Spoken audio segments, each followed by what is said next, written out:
no Google Meet foi esse lance de não poder mandar imagem no chat, só texto. Mas eu tenho uma solução para isso. Então, tipo, vocês têm algum problema de continuar as aulas com o Google Meet ou é uma plataforma razoável para todo mundo? Beleza.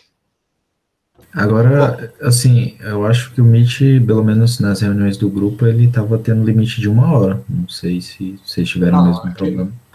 aqui não, porque meu Google Meet não é a versão gratuita, é uma versão especial. Então aqui, tranquilo, eu tenho tempo ilimitado. Tá? Faz a gravação, por exemplo, também só funciona na versão profissional ou na versão educacional. Tá? O Rafael tinha falado do Discord, mas o Discord não grava o vídeo, isso eu já elimino, tá? Se não tem como gravar o vídeo na própria plataforma, aí eu tenho que ligar um gravador de vídeo externo no meu computador, e isso implica consumo de CPU, e aí a minha máquina não é tão boa assim, já começa a complicar as aulas. Aí eu vou querer rodar um código e a gravação tá rolando, memória começa a ficar prejudicada e tal, né? Então não funciona para mim. Então tá, então a gente vai fazer as aulas pelo Google Meet, o link vai ser sempre esse mesmo, está disponível na minha página, caso vocês esqueçam, mas eu deixo no bookmark aqui, então, sei lá, veja como é que vocês se organizam aí para não esquecer o link. E, fora isso, com relação à maneira de nós nos comunicarmos, esse lance que eu falei que está faltando a troca de mensagens de imagens, principalmente, que a gente vai precisar bastante ao longo do curso, eu queria que a gente usasse um esquema de conversa de equipes, né? Que eu mencionei lá nas perguntas.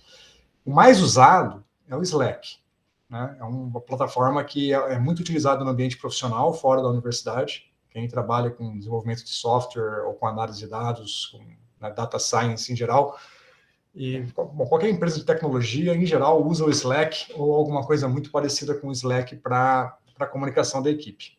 Vocês já usaram? Alguém falou que usou, mas não lembro quem foi agora. Não.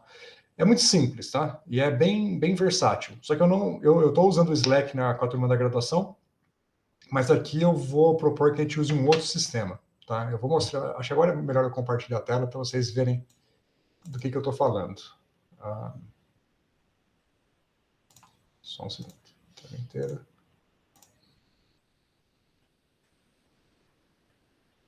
Tá compartilhando aí já, né? Então, o Slack é esse daqui. Ops, perdão. Não é esse daqui, não. É esse daqui. Então, aqui tá vendo, tem as... Deixa eu deixar aqui. Isso aqui é o sistema de comunicação que eu tenho com a turma da graduação, tá? Então, tem aqui o nome de todos os alunos, posso conversar diretamente com eles, né? E eu tenho vários canais de comunicação aqui. Então, eu tenho um canal, esse daqui é o que eu criei para a gente trocar mensagem durante a aula. Exatamente o que eu estou propondo para a gente aqui. Que eles me mandam as imagens e tal. Tem um canal só para dúvida, um canal para discussão geral e um canal para discussão de projetos. Uma das vantagens de usar o Slack é, bom, aqui fica tudo organizado, no ambiente profissional. Bom, não é uma vantagem do Slack. Um problema do Slack é que ele não tem ambiente LaTeX, ele não suporta LaTeX para comunicação de equações. E talvez a gente precise se comunicar, às vezes, de forma matemática, e é legal ter alguma estrutura assim. Mas ele tem Markdown, então se você mandar um código aqui, ele colore o código e deixa a leitura bem fácil. Tá? Essa é a vantagem do Slack. Agora eu vou mostrar o que eu quero que a gente use, que é quase igual, que é o Zulip. Eu já criei aqui uma conta para a gente no Zulip. E, bom, a vantagem é que ele já tem LaTeX nativo, então se eu mandar uma mensagem aqui, sei lá, E igual a MC quadrado, né, para ser bem trivial, só não lembro se é duplo cifrão ou um cifrão. Vou tentar ver se troca, se não for eu troco. É duplo cifrão. Então eu vou editar aqui. Posso editar a mensagem. Tá lá.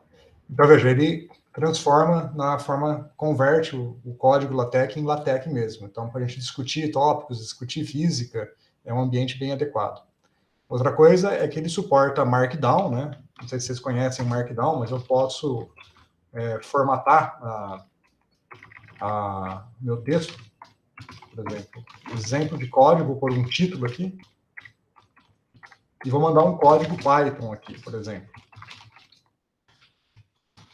Port, numpy, snp, x igual a 0 a 10 com 100 pontos. Código qualquer.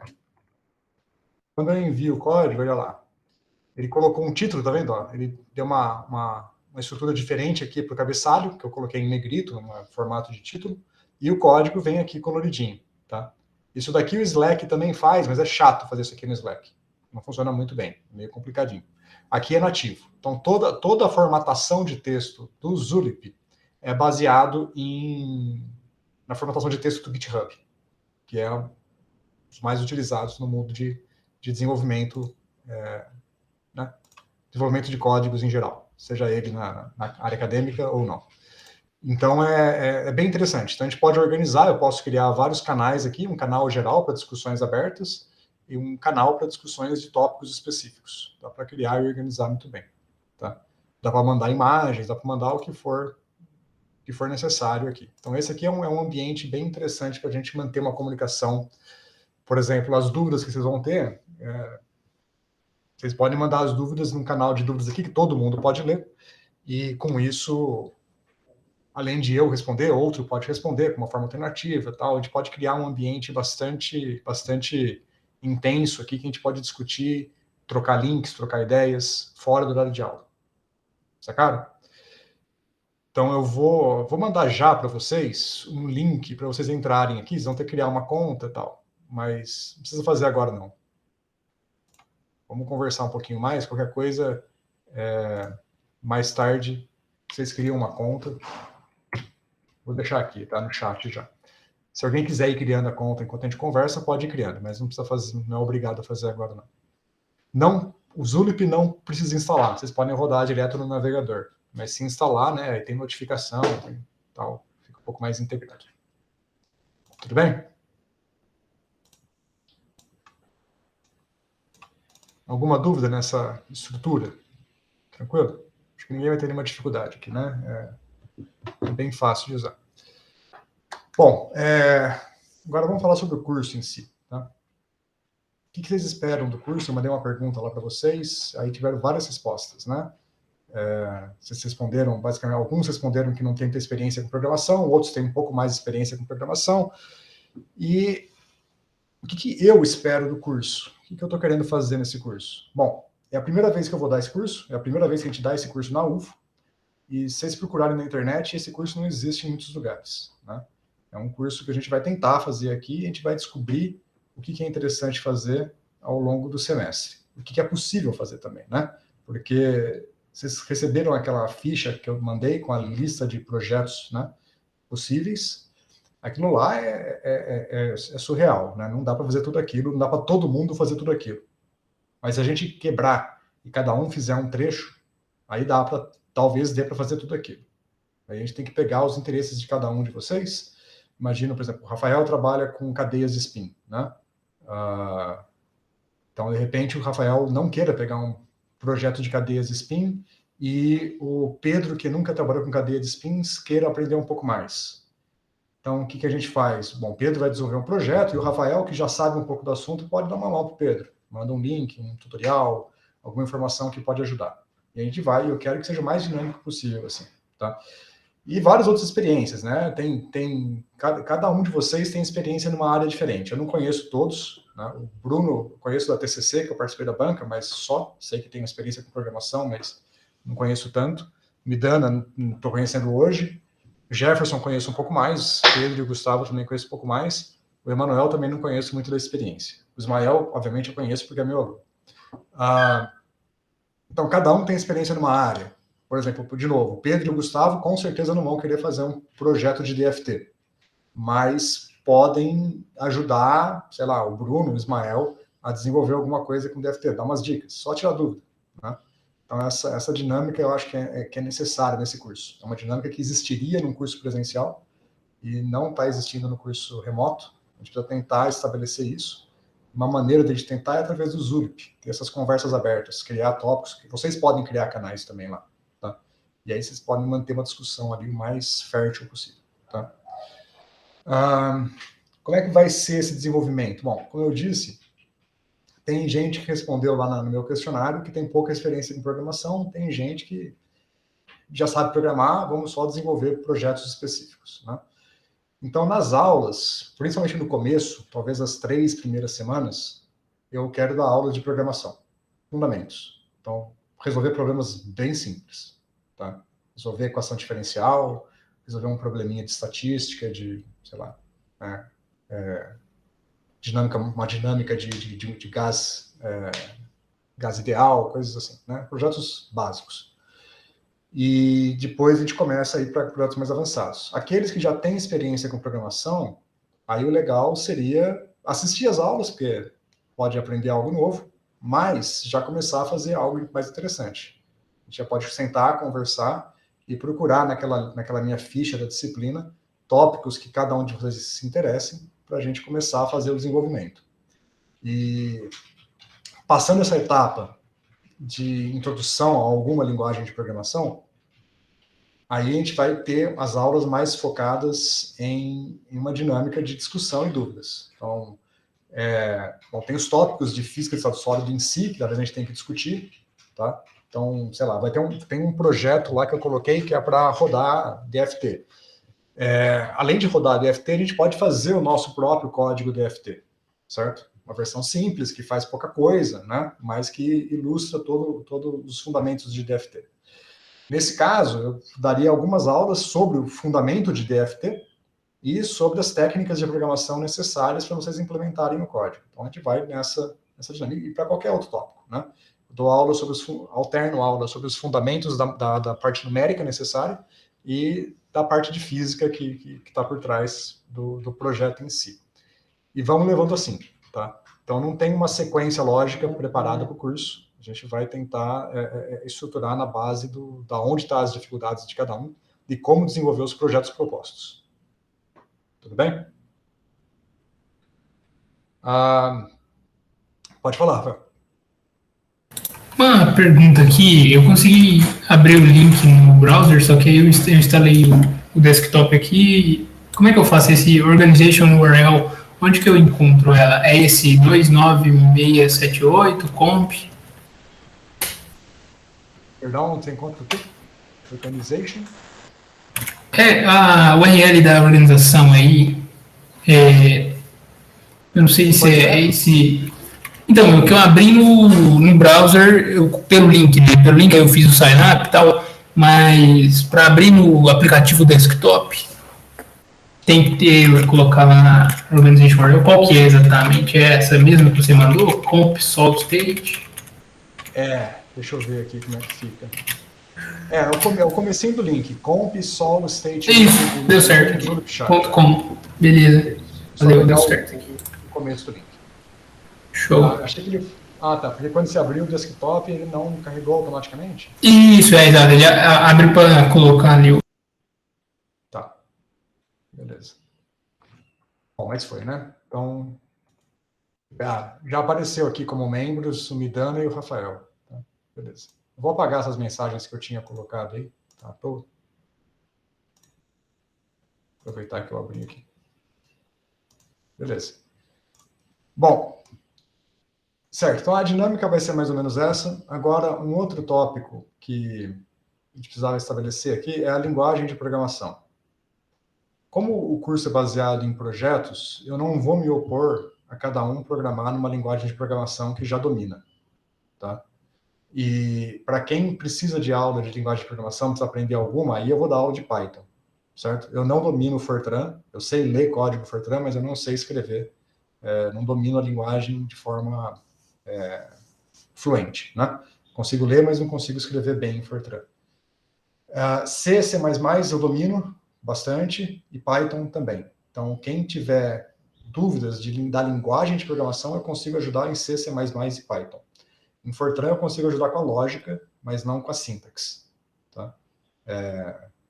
Bom, consigo ler, então às vezes eu consigo detectar alguma coisa, não é tão ruim assim, mas não costumo programar em Fortran. Então a estrutura geral eu acabo me perdendo um pouco.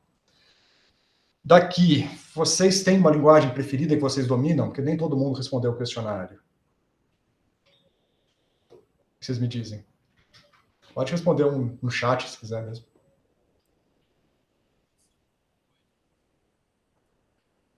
Mael Python. Assim, eu não domino muito a programação, mas o que eu faço é em Fortran, assim. Tá, ok. Você chegou a responder o formulário, Manuel? Eu não lembro do seu nome lá Sim, para eu respondi. responder. Tá. Ok. Lidando em Python, tá. Fortran, você chegou a usar Lapack, alguma coisa assim? O que você usa no Fortran? Sim, o Lapack. Tá, beleza. Bom, então, assim, fundamento. E Fortran 77 ou Fortran 90? Você usa a parte vetorial? 77. Tá. Seria bom aproveitar para aprender um pouco do Fortran 90, 95, que tem a Não, parte eu vetorial. tenho, assim, eu não domino tanto quanto 77, mas eu sei um pouco sobre o 90, um pouco. Tá. Porque aí o Fortran 90, acho que se eu fosse aluno hoje, eu ficaria bastante feliz com o Fortran 90. Na época que eu aprendi programação na graduação, os professores, eu comecei com Pascal nos cursos introdutórios, depois em seguida já foi para C e C++, e eu fiquei em C e C++ até ficar velho, depois que eu fui para Python, né? E Julia um pouquinho. Agora, isso, mas obviamente já existia Fortran 90, 95 quando eu comecei, é que os professores lá na USP não me empurraram nessa direção.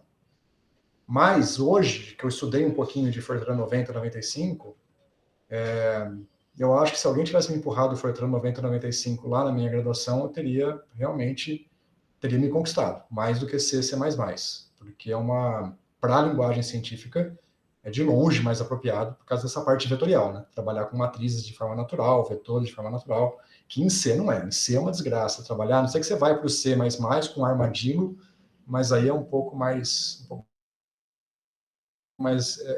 de proceder, né? Em Python, obviamente, é natural. Então, provavelmente muito da brincadeira do Fortran 90 que você já aprendeu, no Python é semelhante. Claro que a sintaxe é diferente, mas a lógica é muito semelhante. Né? Você trabalha com uma lógica parecida à vetorial. Tá, ok. Então, a ideia é essa. A gente vai desenvolver, eu vou dar aula de Python nas primeiras semanas, mas se alguém quiser desenvolver projetos em uma linguagem que já domina e não querer aprender Python para valer, tudo bem. Mas eu sugiro que vocês aprendam Python, porque é uma linguagem moderna e muito, muito importante. Os projetos que eu pretendo fazer aqui não são computacionalmente muito custosos. Um pouquinho. Pode ser que algumas coisas, que se fosse programado em Fortran, rodasse em 1 minuto, e por estar fazendo em Python, talvez rode em 10 minutos. Mas não vai ser nada crítico de deixar vocês aí 2, 3 dias esperando para rodar, eu espero. Tá? Só uma sugestão aqui, é legal rodar Python, essa questão da demora, às vezes, usar o Google Colab, né? Às vezes você consegue usar uns recursos mais robustos aí, gratuito. É bem legal. Eu já usei o Google Colab e eu não acho que ele é mais rápido do que o meu PC. Ele é bem limitado. Ele tem memória, né? Tem 12 GB em geral, né? Mas em termos de CPU, eu nunca vi um ganho de desempenho com relação às minhas máquinas, não. Tá? Mas o legal é que você pode deixar rodando e desligar sua máquina, né? Isso, de fato, é interessante. Se alguém quiser usar o Google Colab, a única coisa que vocês têm que atentar é que ele funciona com base na interface Jupyter, né? E qualquer coisa que você salva que não está dentro do arquivo Jupyter, salvar, sei lá, pega os dados que você gerou e salva num arquivo TXT, por exemplo, o Colab tem um tempo. Ele só vai deixar aquele arquivo lá por não sei quanto tempo que é, mas tem um prazo limite. Se você não baixar os arquivos, ele é apagado depois. A única coisa que é salvo permanentemente é o arquivo Jupyter mesmo, é o código principal. Qualquer outra coisa é apagada depois de um tempo. Tá? Então toma cuidado só com isso. Isso é importante pelo seguinte, eu vou passar para vocês um fundamento de Python, de organização de código, de design de código, em que a gente tem que manter as coisas bem organizadas. E, em geral, quando você programa em Jupyter, você tem uma tendência de bagunçar tremendamente as coisas. Porque ele tem uma interface tipo matemática, em que você escreve tudo num arquivo só, né? Vai executando fora de ordem, se for necessário e tal. E isso cria uma bagunça no código, que é fácil você começar a criar padrões errados de programação. O ideal é você criar módulos em arquivos.py e importar esses módulos para executar no Jupyter. Então, sei lá, a gente vai criar uma função, a gente não vai fazer isso, mas, por exemplo, digamos que a gente crie um módulo que resolve equações diferenciais por Runge-Kutta, né? A gente não vai fazer porque o SciPy já tem uma versão muito melhor disso do que o seu código próprio, né? Mas imagine que eu faço algo parecido com isso. Crio um módulo para mim trabalhar e que eu vou chamar de Rudicuta, e eu posso usar esse módulo em vários dos meus códigos, não só no código atual. Então é importante estar no módulo separado, porque você pode importar em vários projetos para reutilizar. Então esse arquivo .py, se você colocar no Colab, depois de um tempo ele é apagado. Entendeu? É uma estrutura de organização fundamental, mas não é compatível com a estrutura do Colab. Ele apaga. Depois, sei lá, alguns dias, sei lá. Tem que ver lá na documentação dele quanto tempo que ele mantém. Então tem só essa dificuldade. Então, quem quiser usar, já eu falo sobre quando for falar da linguagem de programação, eu entro nesses detalhes. Então, quem quiser usar o Google Colab pode. Se não, quem estiver usando Windows, eu vou pedir para instalar o Anaconda, porque a maneira mais limpa de instalar Python no Windows, eu acho que é via o Anaconda. Quem estiver usando Linux, não precisa colocar o Anaconda. Pode instalar o Anaconda se quiser, mas o ideal é usar o próprio Python, que já vem com o Linux, e em cima dele criar um ambiente virtual. Aí, quem quiser fazer isso, eu ensino a fazer nas próximas aulas. Tá? Quem aqui vai usar Linux? Ergue a mão aí. Tá, Ismael e o Midana, que estão sem vídeo ligado, eu preciso de uma resposta no chat ou áudio.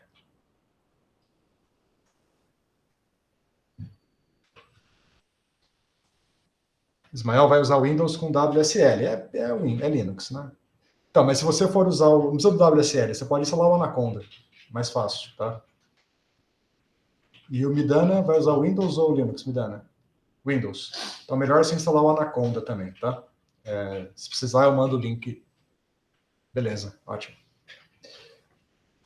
Certo. O que mais que a gente tinha para discutir hoje? O horário da aula. Eu mandei uma proposta lá no e-mail para terças e sextas, às 8h30 da manhã. Podemos trocar para esse horário? Alguém se opõe? Alguém tem conflito? Alguém... Oi, tá sem áudio, Bruno.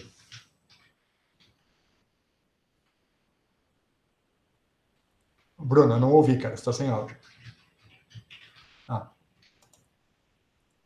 Consegue me ouvir agora? Consigo.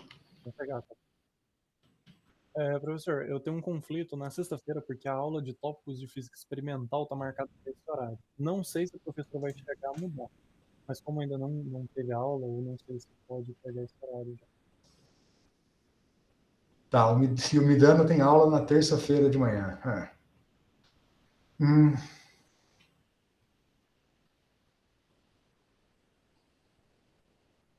A de sexta a gente pode passar para quinta, às 8h30, pode ser? Aí, se o seu professor mudar o horário também, a gente volta para sexta. Tá? A de terça, segunda-feira é muito ruim.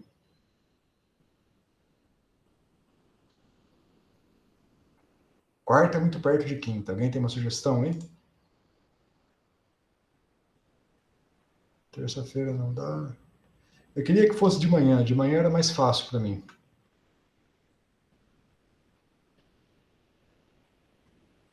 Vamos fazer segunda-feira, pode ser segunda mesmo? Mas aí vamos fazer às 10 da manhã.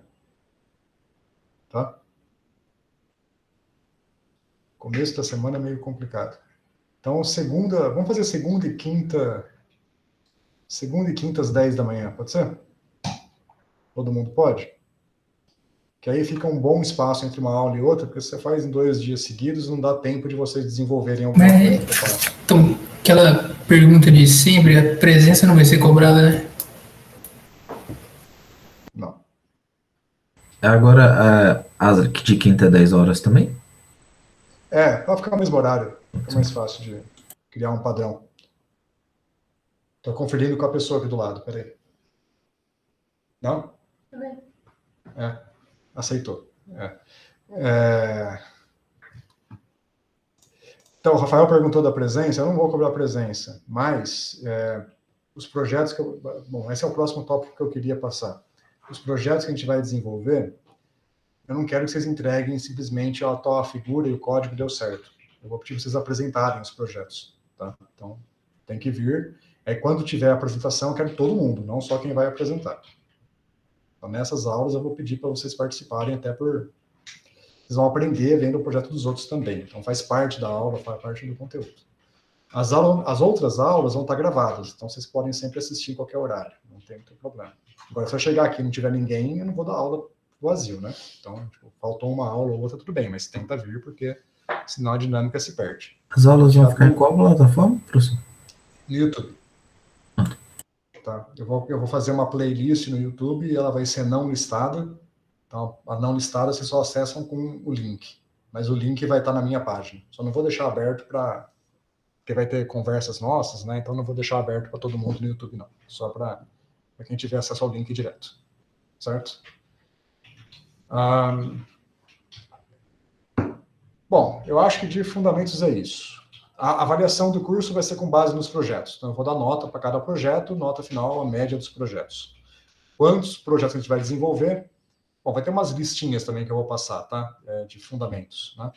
Agora, quantos projetos a gente vai fazer? Não sei. Realmente, isso é completamente incerto, porque, como é a primeira vez estudando o curso, a gente vai ter surpresas, né? Então, tem algum projeto que eu achava que ia ser fácil fazer, de repente, é muito mais difícil de vocês pegarem algum conceito do que eu estava imaginando. Então, muitos dos projetos que eu vou passar eu já fiz, mas fiz há muito tempo atrás, e para mim hoje parece fácil, mas né, sempre tem alguma peculiaridade no meio do caminho que é um pouco complicado de capturar, que a gente esquece que é capturado de entender, que é difícil de entender. Então, pode ter complicações. Outros projetos que eu coloquei, eu nunca fiz. Tem alguns ali que eu nunca fiz. E tem alguns que são bem complicados, né? Então, esses podem demorar um tempo a mais. Então, não tem uma ideia de quantos vocês vão fazer. Eu espero que uns 2 ou 3 projetos cada um faça, tá? Projetos daquela lista mais complicada. E vão apresentando. E a gente pode fazer esses projetos em duplas ou trios. A gente está com quantas pessoas aqui mesmo? 1, 2, 3, 4, 5, 6, 7, 8. Estamos com 8 pessoas aqui. Então dá para fazer em duplas. Rafael, pode perguntar. A lista de projetos é aquela ementa, Eu não sei se está claro. Isso, é basicamente o que está na ementa. Eu vou passar nas aulas sobre fundamentos de todos aqueles tópicos, tá? Mas aí a gente precisava desenvolver, escolher tópicos para vocês desenvolverem de forma mais elaborada, tá? Seria mais a parte... Bom, deixa eu compartilhar aqui e a gente discute. Peraí. Deixa eu inverter as telas aqui.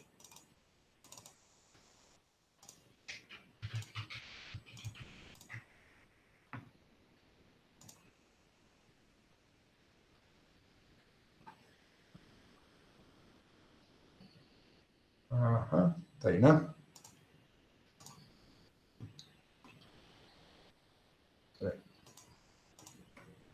Então, bom, tem aqui as linguagens, né?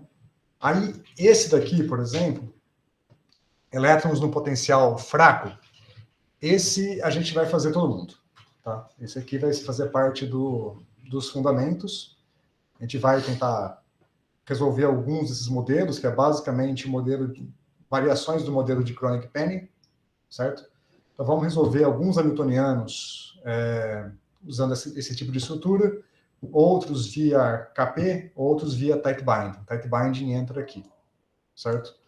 Agora, por exemplo, esses pacotes que tem aqui, o PyTB, PyBinding e Quant, que são pacotes do Python muito úteis para fazer tight binding, esses eu vou dar uma aula de fundamentos dele.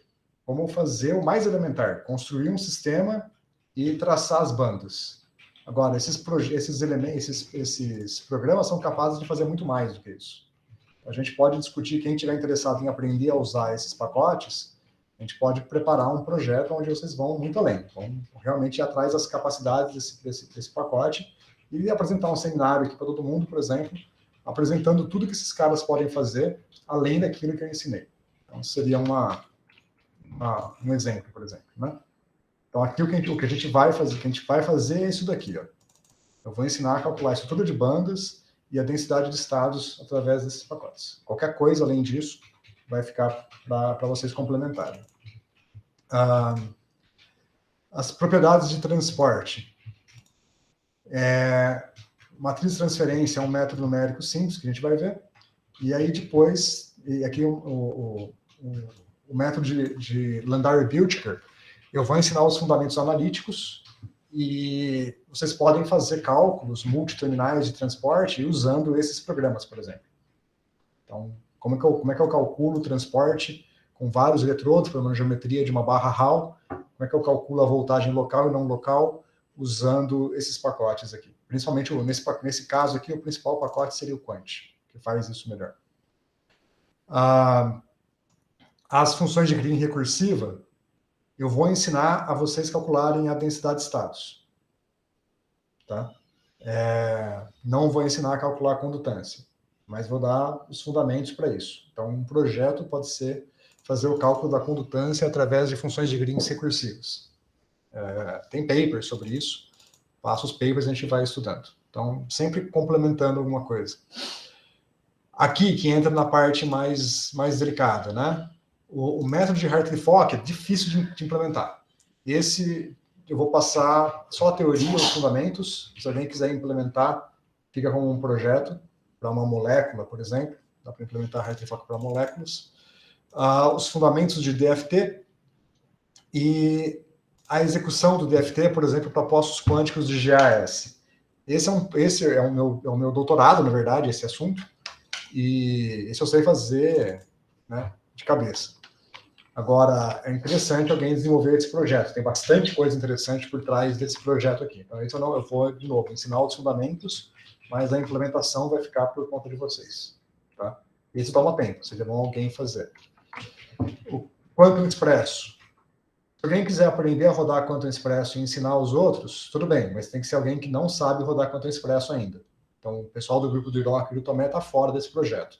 Agora, dos outros grupos que quiserem aprender um pouco, eu posso ensinar a rodar com a ajuda do Pedro e do Gustavo, por exemplo. Né? Spin Chains. Spin Chains, a gente vai ver, eu vou ensinar, por exemplo, como é que funciona o método de Lanczos. Vou dar uma aula de base do método de Lanczos. E aí um projeto pode ser implementar um modelo de Ising bidimensional, via o clássico, tá? Não o quântico, ou semiclássico, né? Modelo de Ising semiclássico via Monte Carlo e Metrópolis pode ser um projeto. E aí vem esses outros tópicos que eu deixei aqui como projetos também para desenvolver. Como calcular invariantes topológicos através de modelos, certo? Seja modelo KP, seja modelo Tight Binding. Usar o Vanier 90 junto com o DFT e o Vanier Tools, eles quase que vêm juntos, não um complementa o outro, para calcular, fazer complemento, né? Para calcular o modelo Tight Binding e calcular propriedades de materiais com eles. E aqui deixei o final, né? Esse é o último tópico, que aí vem realmente do interesse de cada um de vocês. Aí eu preciso que vocês proponham coisas também. A gente pode discutir. Com certeza o Jefferson vai falar que o Q-tip é muito legal, mas ele já conhece Q-tip, né, Jefferson? Então, seria... A não ser que tenha algum tópico no Q-tip que você precise aprender um pouco mais, eu pediria para você não fazer um projeto com Q-tip, mas dar umas dicas para outro aluno aprender Q-tip, talvez. Sacou? Certo, eu só uso uma função mesmo lá que é relacionada à equação mestre. As outras funções, eu não tenho estudado ainda. Tá, o Q-tip é gigantesco, ele faz muita coisa, né? A gente pode fazer alguma coisa com ele também. Bom, fora isso, tem vários outros pequenos projetos que eu tenho em mente, mas eu não passei aqui na lista completamente. E aí, a brincadeira realmente é a gente discutir aqui possibilidades, coisas que seriam interessantes a gente aprender a calcular, que não estão nessa lista. Rafael, pode falar. Lá na bibliografia lá, a maioria vai ser paper, imagino, mas tem algum livro que você vai usar mais de referência aí de cabeceira? Bom, de estado sólido em si, os três livros aqui, os três primeiros livros são muito bons, tá? Para fundamentos de física computacional, não necessariamente... aqui do Isaac ele fala Computational Quantum Mechanics, mas esse livro aqui, ó, deixa eu abrir aqui.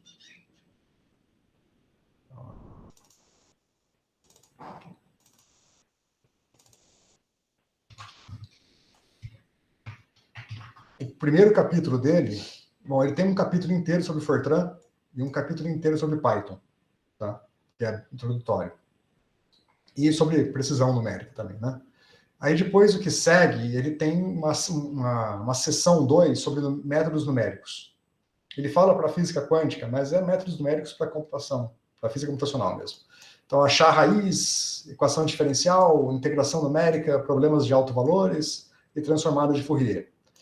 Então, esses tópicos aqui é praticamente tudo que a gente precisa. Tá? Praticamente tudo que a gente precisa está aqui. Né? Esses itens aqui é o fundamento de física computacional mesmo. E ele sempre vai trazer, no final de cada capítulo, exemplos em Fortran e em Python. Então, é um livro excelente para pegar essa parte de fundamentos. Depois, aqui na seção 3, ele vai falar da equação de Schrödinger, mas são exemplos bem pedestres, tá? Aí é bem simples. Então, a equação de Schrödinger em uma dimensão, em 2 e 3 dimensões, evolução temporal, potencial radial, né? Átomos, sistemas hidrogenoides. Aí vem um pouquinho aqui, é um pouco mais interessante. Aqui ele vai falar de Hartree e Hartree-Fock, mas a parte de Hartree-Fock dele está muito superficial, então não dá para aprender mesmo Hartree-Fock por ele, não está tão bom. Tá? Então, assim, é legal, mas é superficial. O que eu acho interessante desse livro é essa seção 2 aqui, que vai realmente ter tá compactado todos os fundamentos numéricos que a gente pode precisar aqui, tá? Com exemplos nas 2 linguagens principais, aí, né, Fortran e Python. Pode falar, Pedro. Ô Gerson, uma dúvida. Por exemplo, quando você fala projeto, você mostrou aquela lista lá, aqueles tópicos, e você vai passar o fundamento deles. Mas um exemplo, eu quero estudar a propriedade de transportes. Aí eu vou te passar, por exemplo, um material que eu quero estudar e vou implementar o código baseado nesse material. Ou não? Não. Aí a gente vai sentar e discutir o que cada um vai fazer, aí eu passo o material específico. Tá? Beleza. Entendi. Beleza. Mas se vocês quiserem, tipo, realmente, eu quero aprender tal tipo de fundamentos. Aí você me fala, eu vou atrás. Se eu não tiver pronto, eu penso em alguma coisa que você pode fazer. Tá? Uma coisa que eu não coloquei aqui, por exemplo, é cálculo de dispersão de fônons, que é interessante fazer também. Então a gente pode pegar e aprender a fazer o cálculo de dispersão de fônons também, com base em algum desses métodos. Outro método que eu não coloquei aqui, que é interessante, é fazer a dinâmica molecular. Então, eu vou dar aula de dinâmica molecular também. Não coloquei como projeto. Então, uma coisa é a aula de dinâmica molecular. Eu posso fazer, por exemplo, passar uma lista para vocês, ensinar vocês a fazerem com um potencial de Lennard-Jones. É muito fácil. Tá? Agora, se você quiser usar a dinâmica molecular para prever a estrutura cristalina do grafeno, Lennard-Jones não funciona. Aí você tem que pegar um pseudopotencial do grafeno. Né? Tem que ir lá baixar do Quantum Expresso, por exemplo, o pseudopotencial adequado, para pegar quem que é a estrutura do potencial da ligação química ali do grafeno. Aí será que a gente consegue fazer uma dinâmica molecular usando os pseudopotenciais que existem por aí? Aí é bem mais delicado o projeto. Tem que ir atrás do pseudopotencial, aprender a ler o arquivo e trabalhar em cima dele. Mais que isso, o Lennard-Jones é um potencial efetivo para pares de átomos. Né? Agora, quando você quiser fazer o do grafeno, por exemplo, muito provavelmente a gente precisa de um pseudopotencial que dá o potencial de interação entre 3 átomos. Um átomo com os 3 vizinhos, né? que é o que dá o grafeno. Então, você tem ali para o carbono, muito provavelmente você tem vários termos no seu pseudopotencial. Vai ter o termo de interação de 2 átomos, parecido com o Lennard-Jones. Vai ter o termo de interação com 3 átomos, o termo de interação com 4 átomos.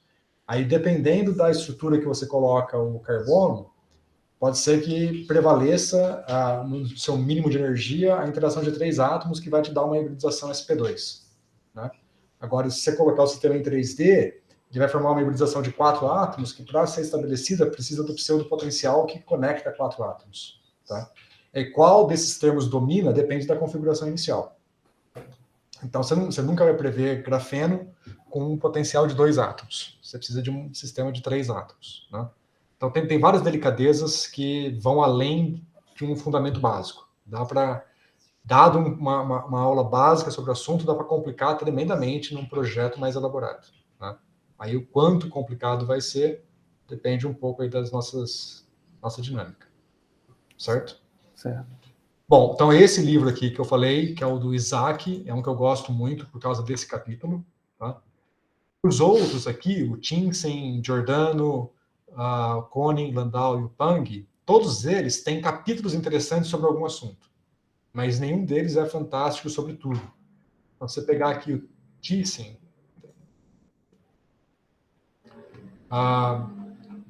passar aqui, ó, você vê que ele vai direto para problemas mais específicos, né? Método variacional para a equação de Schrödinger, pulei um aqui, né? Quantum scattering, né? Propagação, seção de choque, né? O método de Hartree-Fock muito mais detalhado aqui, então quem quiser aprender Hartree-Fock, esse é um livro bem mais elaborado, que vai realmente passar pelos detalhes mais fundamentais. Fundamentos de DFT, potenciais periódicos, então para aprender uma coisa que seria interessante, a gente implementar o nosso próprio método DFT para valer, é aprender a usar o Augmented Plane Wave, né? Como é que funciona esse método que está implementado no VASP e no Quantum Expresso. Então, será que a gente consegue implementar a nossa própria versão disso? Então, isso é algo que eu não vou conseguir dar conta numa aula, só nas aulas, teria que ser um projeto à parte. Eu vou dar aula, por exemplo, sobre como pegar um sistema cristalino bidimensional, com certa simetria, e usar o método de ondas planas básicos para montar um Hamiltoniano e diagonalizar. Nisso, vai aparecer lá fundamentos da energia de corte e coisas desse tipo, né? Mas o Augmented Plane Waves, que é bem mais delicado, eu não vou entrar em detalhes na aula. Então, se alguém quiser, seria um tópico interessante para desenvolver, né? Gustavo, pode falar. Ô, Gerson, só interrompendo aqui rapidinho. Esses livros aí, você tem ele em alguma nuvem, alguma coisa assim? Eu mando por e-mail todos. Beleza. Valeu. Tranquilo? Tranquilo. Não tem, desculpa, não tem como colocar uma pastinha lá no Zulip, não? Alguma coisa do tipo? Seria até melhor, não? No Zulip, eu vou ver como é que fica no Zulip, mas sim, eu posso. Isso aqui tudo está no meu Google Drive. Eu posso criar um link para a pasta, deixo o link lá no Zulip, vocês abrem a pasta e pronto. Bom, então veja, aí tem aqui a parte de estatística, dinâmica molecular, né, parte quântica, o método de Monte Carlo, cadeias spin, certo? Então veja que ele é bem mais aplicado para problemas mais avançados, o Tinsen, né? Ele já foge um pouco dos fundamentos e vai mais para problemas mais interessantes. Esse daqui é algo muito interessante, mas acho que para nós aqui nesse curso não... eu gosto muito desse capítulo aqui, mas aqui no nosso curso não vai ser... está fora do contexto, né? Por aí vai, tá? E aqui no final tem um pouquinho de métodos numéricos também, mas nesse caso o Isaac é melhor. Bom, não vou abrir todos aqui não, tá? Mas depois vocês dão uma olhada, então cada um... Então, se alguém quiser fazer um projeto de Hartree-Fock, por exemplo, eu vou mandar ler no Tinsen, por exemplo. Se alguém quiser fazer um projeto, sei lá, de algum outro assunto, o Pang também tem coisas bem interessantes, ó, abrir o Pang também. Então, o Pang vai trabalhar com outras coisas. Deixa eu ver aqui. Aqui tem a parte mais de fundamentos, métodos numéricos para matrizes. Aqui, a dinâmica molecular do Pang é muito bom. Tá? E tem a parte de Ising, de Metrópolis com Ising também, que é muito boa. Acho que só esses dois no Pang. O resto é mais o capítulo inicial, que é mais de fundamentos. Tá? Método de renormalização também, problema Kondo, é algo que a gente poderia tentar atacar. Esse eu nunca fiz, mas é algo que, se alguém estiver disposto a atacar, seria um projeto interessante. Bom, fora esses, tem mais também, tá? Tem bastante livro que eu baixei aqui. Eu coloquei aqui na pasta específica, eu estou separando aqui. Então tem esses fundamentais que estão aqui. Eu peguei um livro de DFT do Richard Martin, que é bem interessante para quem quiser desenvolver códigos mais específicos. Cadeias spin, Hartree-Fock, estou separando alguns documentos aqui. Bom, aqui são os estados sólidos principal. Tem uns livros que o George sugeriu, mas ainda não achei nada muito específico, eles são meio antigos. Prefiro pegar os mais novos, mas tem coisas que podem ser interessantes aqui. E tem esses livros aqui, que eu passo para vocês depois também, que tem tópicos específicos, mas a maior parte dos livros que eu encontrei vão lidar somente com estrutura de bandas. Quase todos. Tá? Então, em termos de livros, é meio limitado. Não dá para confiar muito na bibliografia, não. A gente tem que, para cada tópico que a gente for, eu tenho que ir atrás de links específicos ou de capítulos específicos de livros. Então, o único que eu recomendo que realmente todo mundo baixe, deixe salve aí na mesa de cabeceira, é o do Isaac, por causa daquele capítulo de fundamentos. Tá? Dá para consultar lá sempre a parte de fundamentos. O resto, para cada tópico que a gente for discutindo, eu vou pipocando um link. Tem muita coisa na Wikipedia que é útil e por aí vai. A gente vai discutindo tópico por tópico. Ok? Bom, eu vou deixar para a gente discutir na aula de quinta-feira.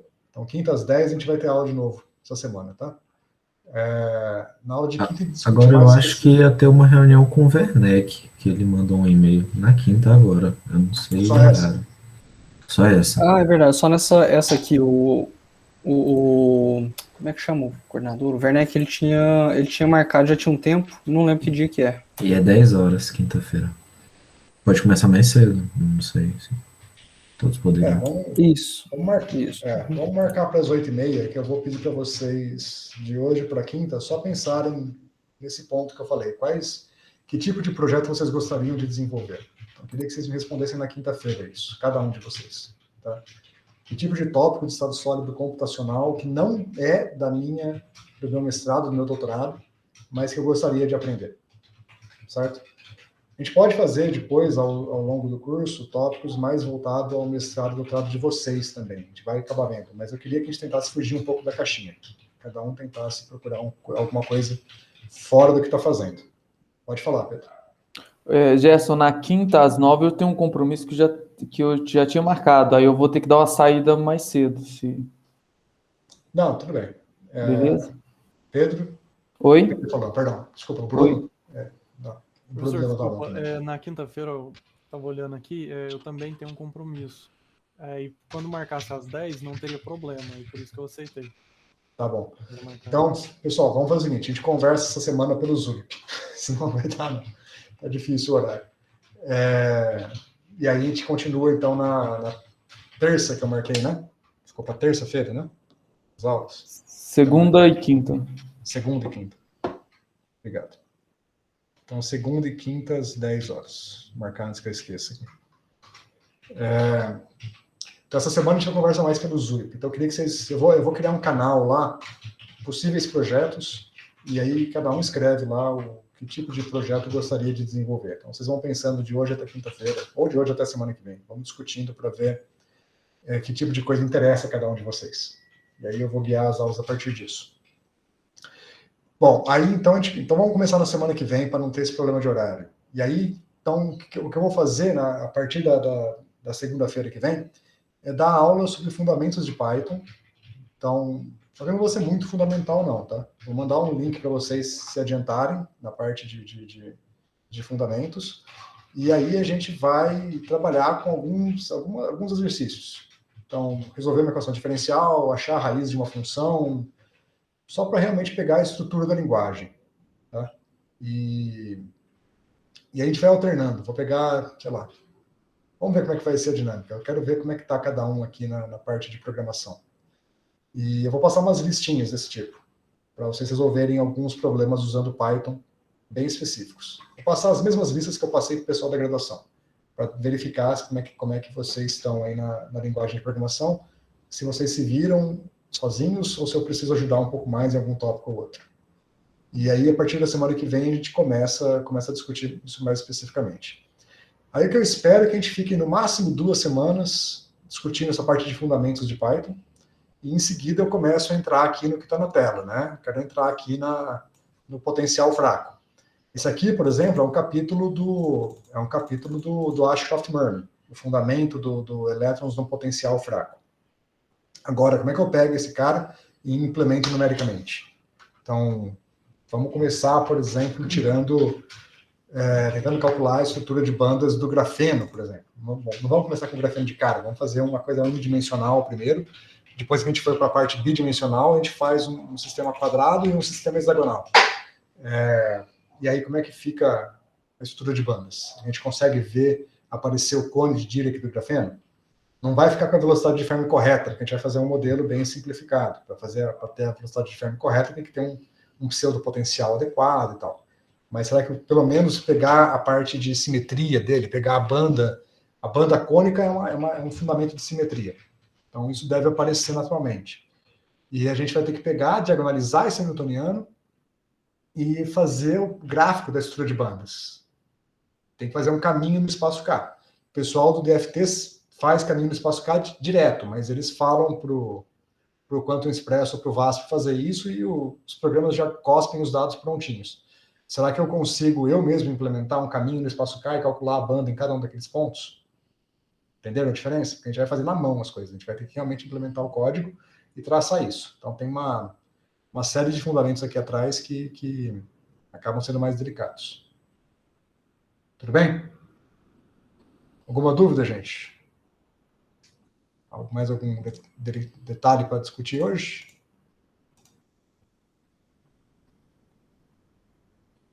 Bom, então vamos... Alguém pode me mandar o link do chat de novo, por favor? Porque caiu aqui, eu não consegui. Felipe.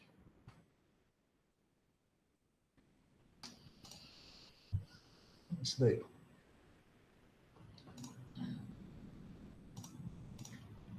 Já está aqui Midana, Ismael, Bruno, Rafael, Gustavo e eu. Tá quase todo mundo aí já. Beleza. Bom, gente, aí vamos fazer o seguinte, então. Agora são 15h46, eu tenho até umas 4h30 que a gente pode ficar discutindo aqui. Vamos começar já discutindo um pouquinho de Python? Estão dispostos? Tudo bem? Todo mundo está livre agora? Quem já sabe Python, que quiser dar uma fugida, tudo bem. Mas eu vou abrir aqui o Jupyter e a gente pode discutir um pouquinho.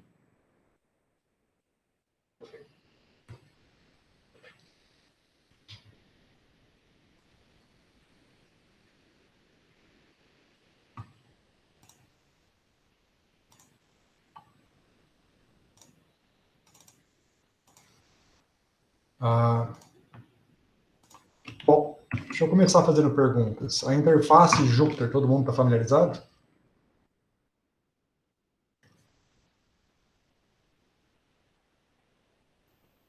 Sim. Eu já mexi algumas vezes. Familiarizado é uma palavra forte. Eu já ouvi falar só o nome, mas nunca usei não. Também não. Tá.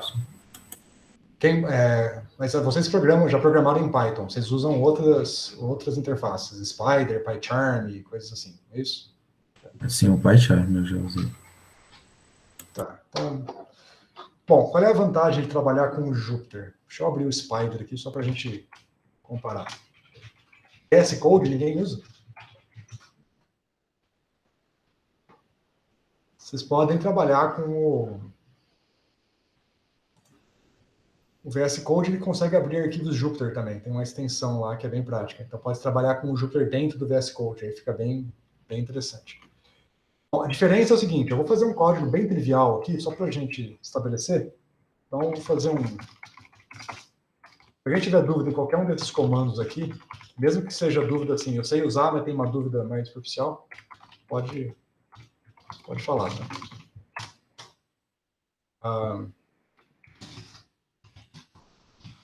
Fazer um gráfico trivial do seno e cosseno, por exemplo, com 100 pontos.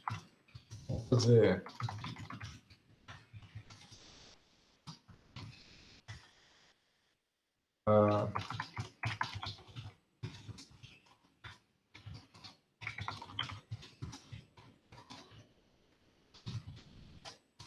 Certo. Então, se eu executar esse código aqui no Spider, ele roda o código. Aqui tem um terminal, né? Um terminal IPython, onde ele de fato está executando o código. Está aqui. E ele, quando você plota a figura, ele captura a figura e joga nesse painel por padrão. Tem como você configurar para não usar esse painel e plotar a figura numa janela separada também, tá? Se quiser. Mas ele faz nesse painel. Qual é a desvantagem de usar esse painel? É que a figura não é interativa. se você configura ele para ativar o modo interativo, deixa eu ver onde está, que eu não lembro de cabeça aqui. Que acho que é Python... Não? Run? Eu achava que era aqui, não é aqui? Editor. Deixa eu passar um por um aqui, que agora acho que mudou.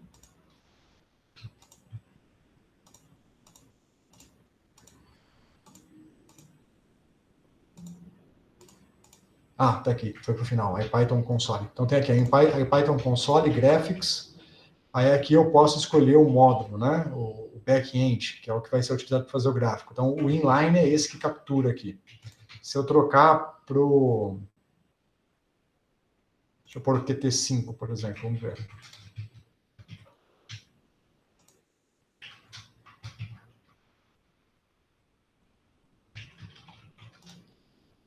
Restart all kernels, então está reiniciando agora. Se eu executar de novo, deixa eu só limpar essa tela aqui. Olha lá, agora ele abriu uma janela separada, né? A vantagem de abrir uma janela separada é que você pode dar zoom, né? Analisar o gráfico de outras formas, manipular e tal, né? Para poder ter um controle sobre ele. A desvantagem da janela é que está numa janela, né? Meio chato. Eu não gosto de trabalhar muito com janela, a não ser que eu queira, de fato, interagir com o gráfico. Bom, fechar aqui. Então, isso é o funcionamento básico do Spider. O arquivo que a gente roda aqui é um arquivo texto, está no arquivo temp.py aqui nesse caso. Então, se você abrir o arquivo .py no editor de texto qualquer, ele é texto. Tá? É um código-fonte em texto padrão. O Spider simplesmente executa e colore para você, né, ler com facilidade. Qual é a diferença disso? Mas o fato é, a execução, o grosso da execução é sempre assim. Quando você manda imprimir na tela, ele imprime no terminal. Quando você faz figura, ele abre a janela ou captura aqui no painel. Esse é o Spider.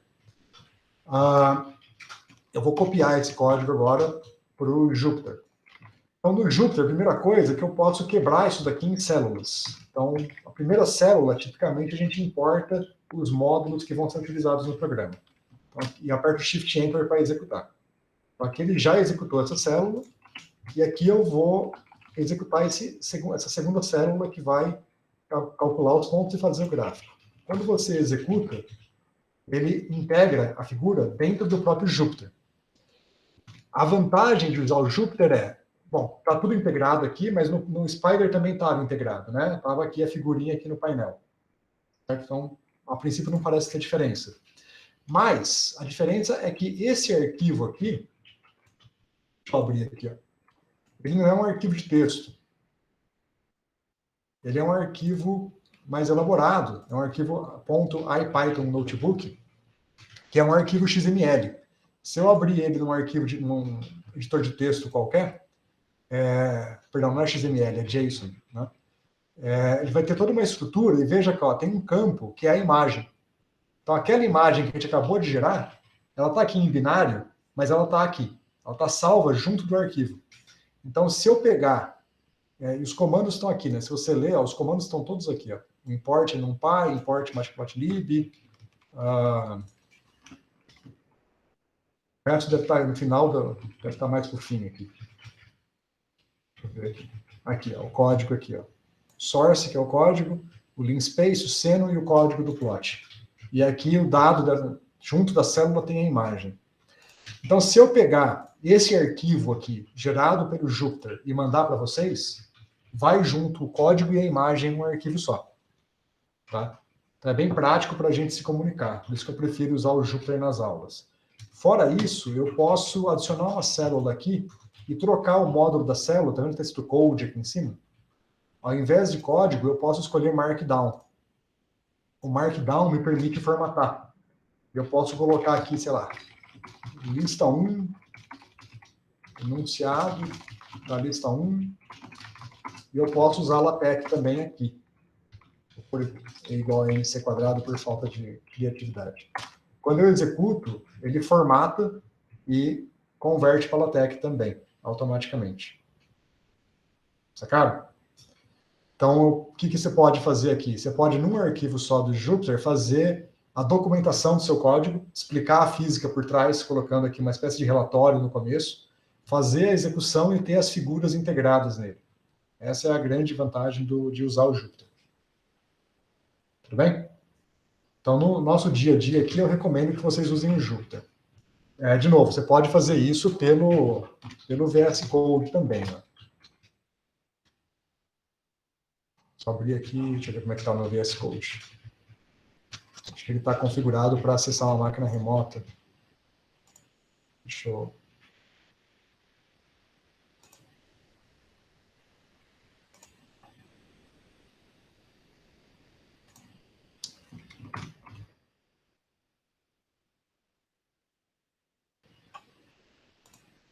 Close Remote Connection.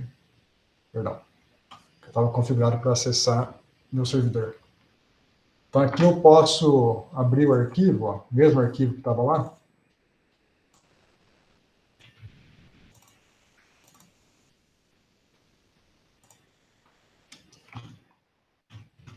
Vou fechar daqui para não dar conflito, tá?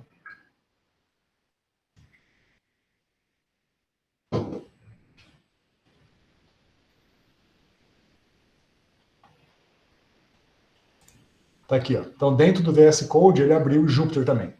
Certo? É a mesma coisa. Você pode executar o meu VS Code não está configurado para trabalhar direito. Eu preciso instalar algumas coisas, que eu estou usando o VS Code para trabalhar remotamente, não estou trabalhando na minha máquina. Bom, mas aqui, não vai dar para executar, que eu tenho que instalar algumas coisas? Ah, não, já foi. É a mesma coisa, tá vendo? É igualzinho o Jupyter, só que ele abre dentro do VS Code. Tá? Então, quem preferir usar o VS Code, está aqui. Beleza, vou fechar aqui. Mas por enquanto eu vou ficar aqui, que é mais prático. Bom, com relação à interface, tudo bem? Sacaram as diferenças? Usem, então, quando vocês forem me mandar coisas, eu recomendo usar o VS Code por causa da documentação, fica bem organizado. Tá? Professor, esse código está sendo executado no seu computador ou é... Sim. Ah, tá. O Jupyter ele abre no navegador, mas é só a interface que funciona no navegador. Mas a execução é na minha máquina. Entendi. É a mesma interface do Google Colab, só que está rodando na minha máquina. Bom, quase é mesmo. O Google Colab é um Jupyter um pouco modificado. Né? Ok, deixa eu só apagar esse Markdown aqui. Tá. Bom, antes de eu tocar em outros assuntos aqui do Python, alguém tem alguma dúvida do Python, alguma coisa particular do Python que não entende direito, que queira perguntar? Aproveitar?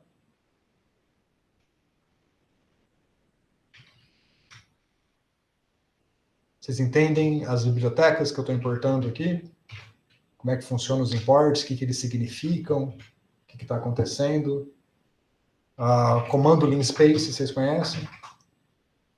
Beleza, está tranquilo. Então, vamos fazer algum exercício?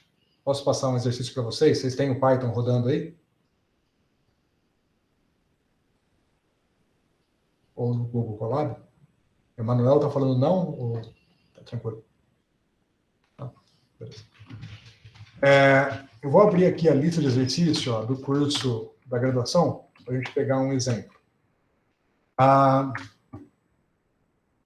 E a lista 1 que eu passei para eles. Caso bem simples. A integral numérica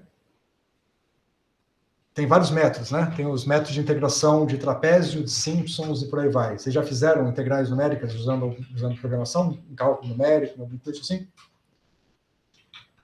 Vocês sabem... Fiz em C, na linguagem C++. Tá. Querem tentar fazer alguma coisa? Se a maioria acha que esse exercício é meio sem graça, que já fizeram, eu vou para o próximo. Ou vamos fazer esse daqui. É um bom exercício para treinar alguns fundamentos do... Ou deixa eu passar um outro, na verdade. Pensei em uma... passar uma outra que acho que é mais interessante para focar num aspecto que pode ser novidade para todo mundo.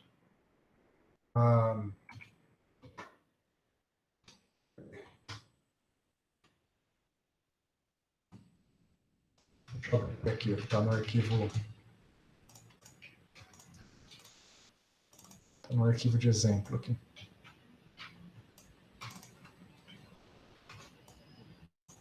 Deixa eu só ver se o código-fonte não vai entregar a resposta aqui, que eu não quero entregar a resposta. Então, eu só vou tirar da tela e esconder o código-fonte aqui.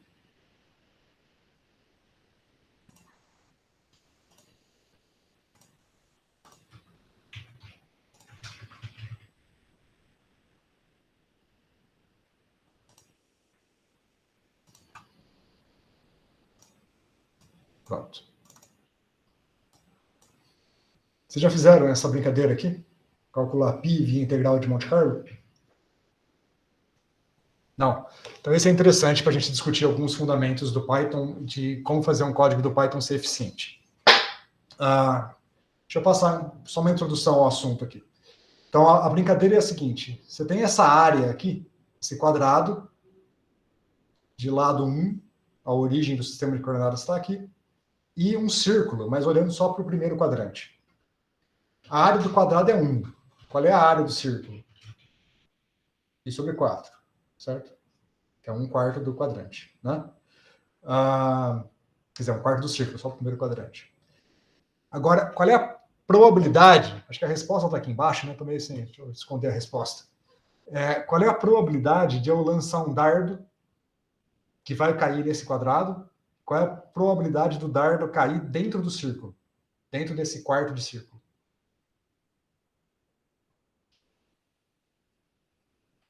Bom, depende, lançamento de dardos é gaussiana, uniforme, depende, né? Temos hipóteses aí. Uniforme, trivial.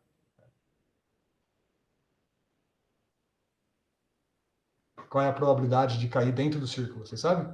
É fácil, pergunta básica. A área de interesse dividido pela área total. Isso. É o número de pontos de interesse dividido pelo número de pontos total, mas no contínuo vira a razão das áreas. Então, a probabilidade de cair dentro é π sobre 4. Certo? Então, se eu sortear um ponto aleatório, a probabilidade dele cair aqui dentro é π sobre 4. Então, se eu sortear 1 milhão de pontos e calcular quantos caíram dentro, né, vai dar, eu calcular o total de pontos, o número de pontos que caiu dentro, dividido pelo total de pontos, deve dar π sobre 4. Se eu multiplicar por 4, deve dar π. Então, a gente vê que deu certo multiplicando por 4 e que deu π. Né? Então, a brincadeira é essa. Esse é o fundamento. Esse é o exercício. Sortear 1 milhão de pontos. 1 milhão não, vamos sortear uns 10 mil pontos. E desses 10 mil pontos, calcular quantos caíram dentro. Parece fácil.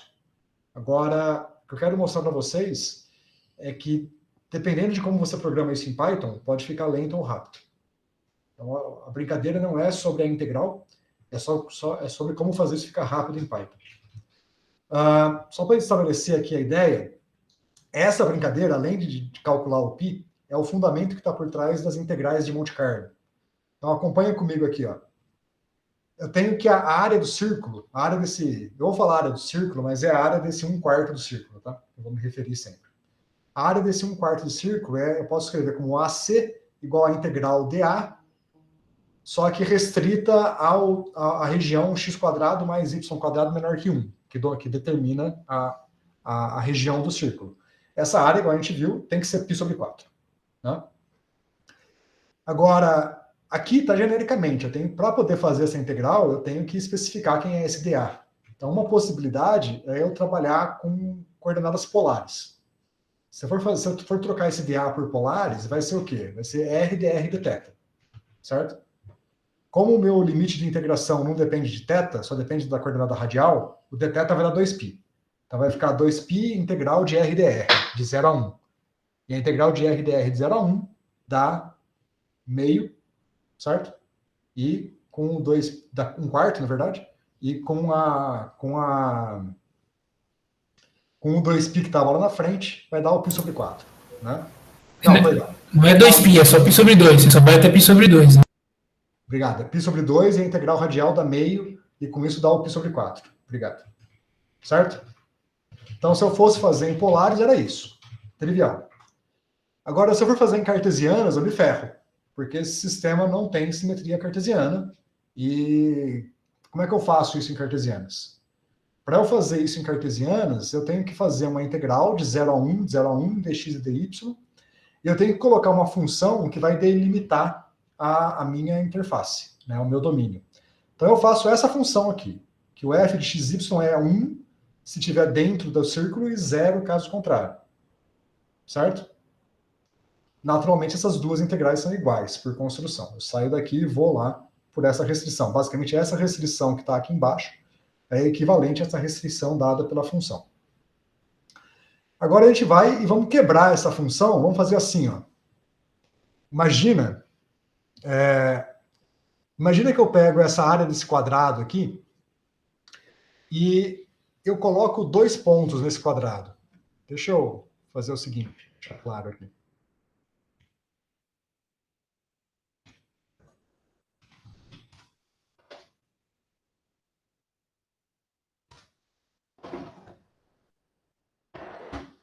Ah, não vou conseguir compartilhar meu tablet agora porque eu formatei ele ontem, eu preciso configurar. Tentar fazer... Vou fazer aqui, gente, perdão. Vou deixar claro isso. Imagina que eu tenho aqui o quadrado.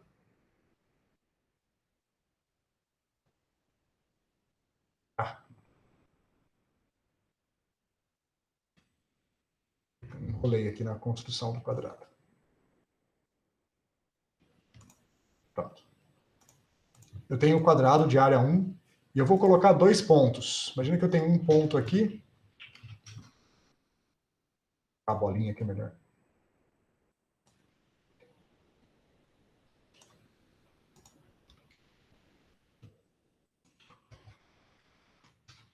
Nossa senhora, o que eu estou fazendo, gente? Perdão. Vou desenhar aqui mesmo.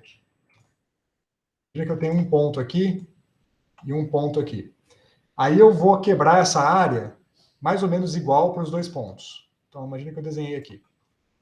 Dividi essa área em 2.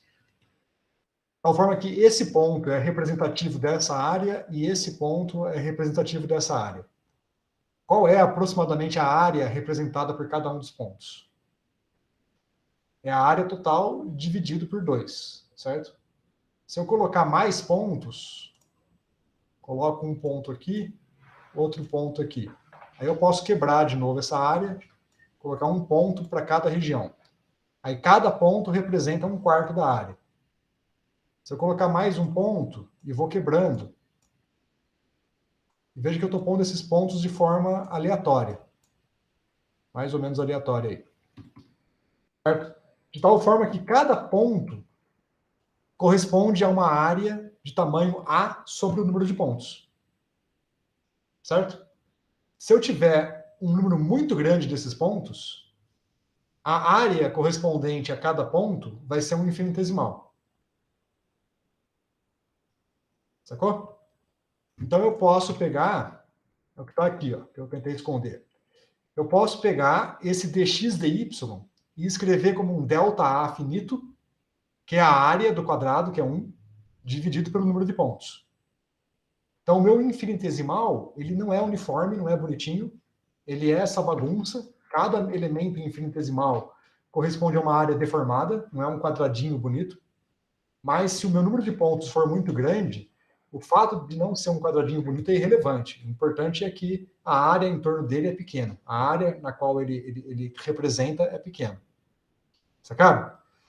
Aí eu pego essa integral aqui e discretizo ela. Tiro a integral e troco por uma soma. E a soma vai ficar assim. Vai ser o dA, que é 1 sobre n, e a soma do f calculado em cada ponto. Sacaram? No limite em que o dA é pequeno o suficiente, essa soma é equivalente à integral. É uma dedução do que significa de uma integral a partir de uma soma igual ao que vocês viram em cálculo. Só que em vez de desenhar retângulozinhos, eu desenhei áreas aleatórias. E a função f, que a gente construiu, ela é 1 se o ponto está dentro do círculo e 0 fora. Então essa somatória aqui está simplesmente calculando o número de pontos dentro. E esse E não é o número de pontos total. Então, a área do círculo é simplesmente o número de pontos dentro dividido pelo número de pontos total, se eu estiver fazendo esta construção aqui. Tá? E essa área tem que dar π sobre 4. Então, o que eu quero deixar claro aqui é que esquece essa função f, mas essa passagem aqui, dessa integral contínua, integral de f dx dy, para essa integral discreta, essa é a ideia de uma integral de Monte Carlo. Aqui a gente vai fazer isso explicitamente para essa função f, que aí tem essa brincadeira de que o resultado tem que dar π sobre 4, mas a ideia da integral de Monte Carlo é essa daqui. Qual é a vantagem da integral de Monte Carlo? Pode falar, Rafael. Pode falar que de repente você já até vai responder o que eu Quando você faz uma integral em uma ou duas dimensões, pensar em uma dimensão, né? Uma dimensão, você simplesmente vai somar esses pontos com espaçamento uniforme, né? A técnica do trapézio ou integral do retângulo em uma dimensão. É muito eficiente. É sempre eficiente. Agora, se você começa a aumentar a dimensionalidade, vai fazer uma integral de uma função 2D, ou de uma função xyz, ou de uma função de n variáveis, a complexidade numérica da integral cresce muito rápido. E rapidamente fica inviável fazer essa integral numericamente. A vantagem da integral de Monte Carlo aparece nesses casos, quando você vai fazer uma integral de muitas dimensões. A sua função f está integrada em x, y, z, p, q, r, s, né? x1, x2, x3, y1, y2, y3, por aí vai. Né? Quando tem muitas variáveis de integração, a integral de Monte Carlo é mais eficiente que qualquer outro método. Demonstra-se, não vou saber demonstrar de cabeça aqui, que a precisão da integral de Monte Carlo ela cresce com 1 sobre raiz de n. Tá? Então, o erro cai com 1 sobre raiz de n. Tá? Enquanto que os erros de outras integrais vão cair, sei lá, com n ao quadrado, um n à quarta, e por aí vai. Só que o número de pontos que você precisa para chegar no resultado adequado é muito grande. Seria n ao quadrado por dimensão, por exemplo. E aí, para obter um bom resultado numa integral quadridimensional, o número de pontos que você precisa estabelecer é gigantesco, enquanto que em Monte Carlo você tira resultados razoáveis com um número menor de pontos. Tá? Fora que você pode usar técnicas de samplear os pontos de forma mais adequada. Se você sabe que a sua integral, que é o grosso da sua integral, está numa certa região do espaço, você pode sortear os seus pontos segundo uma distribuição aleatória específica que carrega mais pontos na região importante do espaço. Então, você pode usar um gerador de números aleatórios gaussiano, lorentziano, ou exponencial, né, Poisson, o que for que seja, e você pode otimizar o seu cálculo usando um gerador de números pontos aleatórios que corresponde ao tipo de integral que você quer fazer. Tá? Então, Monte Carlo ele vai ser mais eficiente nesses casos. Bom, dito isso, vamos fazer o exercício. Então, aqui está o resultado para 10 mil pontos, está bem perto de π. Tá? Eu queria que vocês tentassem fazer isso. Como é que vocês fariam isso em Python ou na linguagem de programação preferida de vocês? Sortear 10 mil pontos e verificar se eles estão dentro ou fora do círculo e contar o número de pontos. E no final soltar esse número aqui. Sabem fazer? Querem tentar aí até uns 15 minutos aí? 15, 20 minutos para tentar? Vocês podem ir tentando e me chamando para tirar dúvida.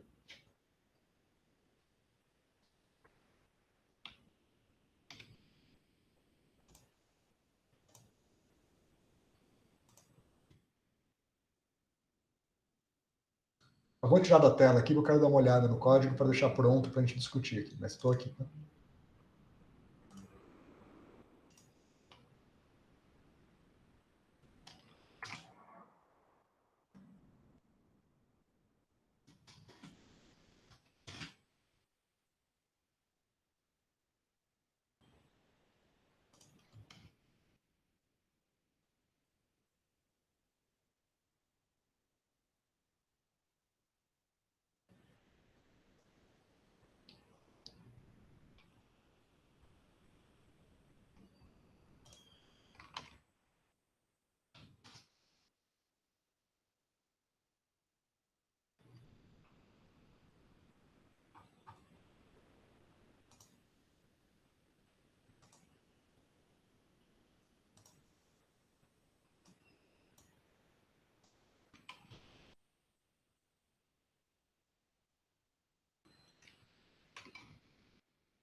Quem tiver dificuldade pode me chamar aqui, hein? Quem conseguir, me avisa.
Pedro, pode falar. Gerson, eu pensei, por exemplo, inicialmente criar uma lista e dentro dessa lista sortear aleatoriamente um número. Só que agora eu tenho que colocar uma condição para esse sorteio. Isso que eu tô pensando. Você pode usar para gerar números aleatórios, você tem a biblioteca random do Python. Não, então, para gerar eu consegui gerar. Você gerou uma lista de números aleatórios. Isso. Não, eu gerei uma lista e aí eu sortear um elemento dessa lista aleatoriamente, entendeu? Não, mas faz você gerar uma lista de números aleatórios direto. Para você Entendi. pegar um número aleatório de uma lista, você pode usar o random choice.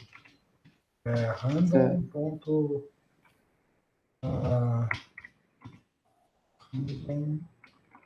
sample, é isso? Não. Choice.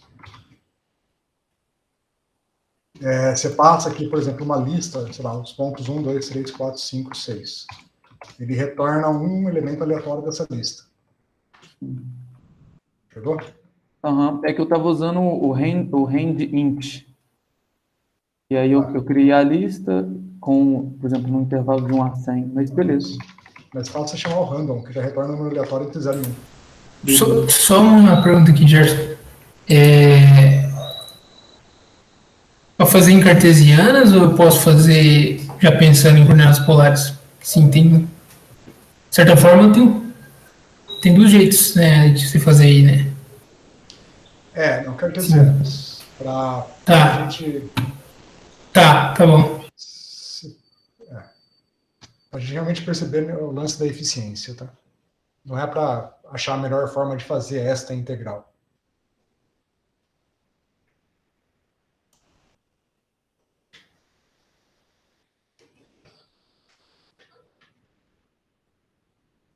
Bom, então a dica eu já passei aqui, é usar essa função aqui, numpy random.random, tá?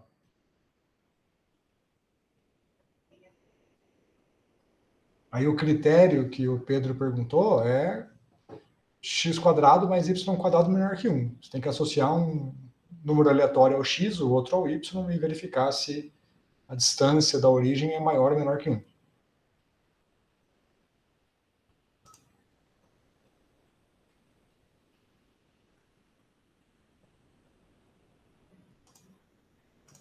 Tempinho que eu não mexo com Python, eu tô apanhando a sintaxe aqui.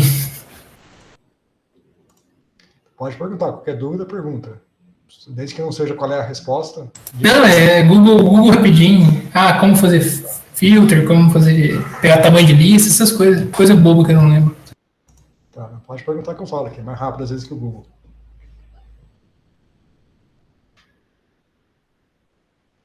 Esse exercício é bem interessante, que a hora que vocês verem o tamanho do meu código, em geral o pessoal assusta, como que é diferente um código de quem não está acostumado com Python com quem está acostumado com Python. Python e o NumPy. Aqui a gente está usando, vou mostrar para vocês como usar o NumPy para fazer esse código ficar rápido.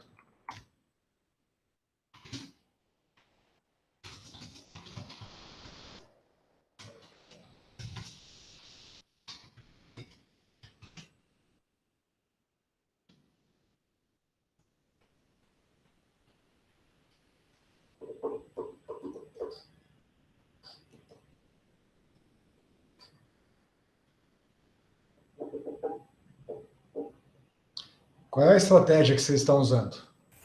Deu certo aqui. Deu? Deu. Quanto que deu o pi? 3.14. Quer mandar o código? Manda o código no Zulip lá para eu dar uma olhada.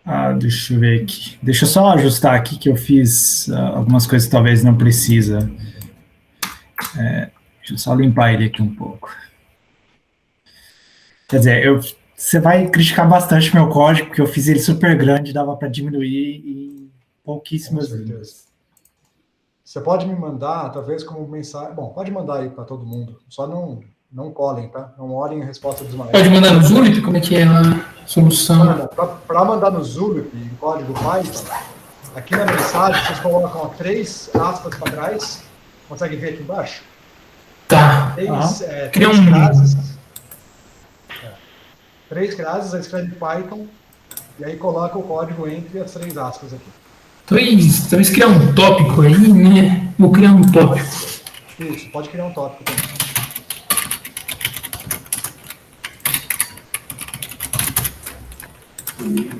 Três aspas, né? 3 frases. Aspas simples? A 3 frases. 3 frases. E aí só digitar embaixo.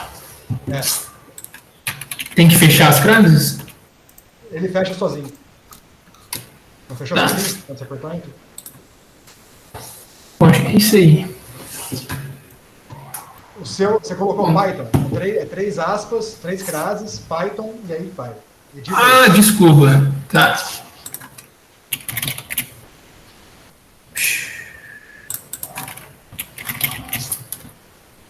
Python.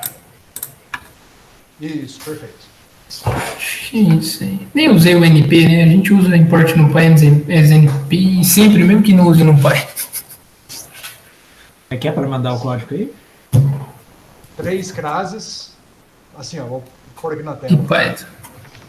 3 frases, aí escreve Python na frente, aperta ok. Enter e ele já vai completar. Aí você põe o código. Ok. Eu não printei o resultado, né? Mas aqui deu. Aí eu usei acho que 100 mil pontos, né? 1 milhão, 1 milhão. Deixa eu ver aqui, dá 3.141652. Acho que até melhorar aqui, né? Não, tá bom, tá bom. Só pra sair aqui. Points. Não, só para uma variável aqui, tá? Aí a diferença de uma pessoa como eu com uma pessoa igual o Rafael, meu código tá bem simplesinho, mas funcionou. Ó, vocês viram aqui que o Ismael, perdão, não, que o Rafael fez, ele colocou um tópico e chamou de exercício aula 1. Então a gente pode, eu vou editar aqui o do Ismael. Uma vez que você estabelece o tópico no Zulip, ele concentra as conversas, como se fosse o Gmail, que concentra os e-mails em tópicos, né? Fica mais organizado. Deixa eu ver o do Ismael aqui. Exclui esse comentário aqui que não é outra coisa. Tá certo, Ismael. Pronto. E o que aconteceu aqui?